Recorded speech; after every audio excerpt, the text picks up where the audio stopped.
to teach them that we do at some point. All of us are challenged, our values are challenged. All of us have been in situations where someone has offered us something and we have to make a decision, and we have to defend ourselves, we have to be our own best friend, we have to, risk exclusion. And I think it's worth, as parents, talking through. All of us have pivotal moments where that happened, but as adults, how we look back on our previous selves with admiration, almost always, that we had the courage to say, no thanks, bro, or that's not for me. And one of the things I'm hinting at is the absolute criticality of social scripts.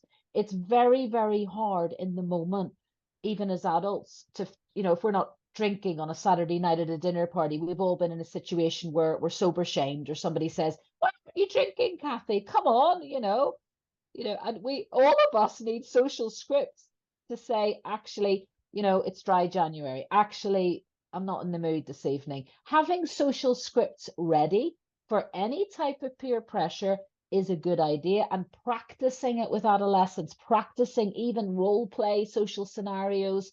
My own son is about to go to a concert in Camden. He's never been to one. It's a particular type of music that might be associated with the drug scene. And I have already started to preempt and talk about that type of music, talk about Camden, talk about the drug scene, talk about different scenarios. He's 17, he's not going to be able to buy a drink in the bar, talk about all of those things ahead of time, and show him that I understand what some of the pressures might be contained within that evening.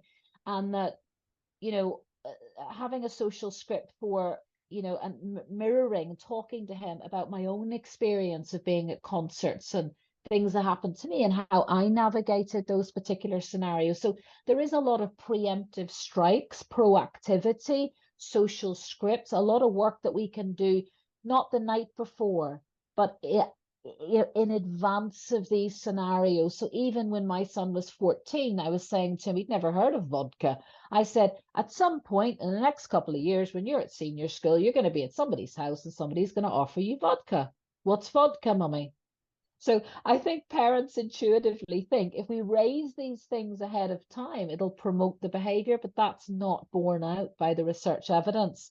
So, the longitudinal view and having those dialogues at that age of 12, 13, 14 is actually incredibly beneficial.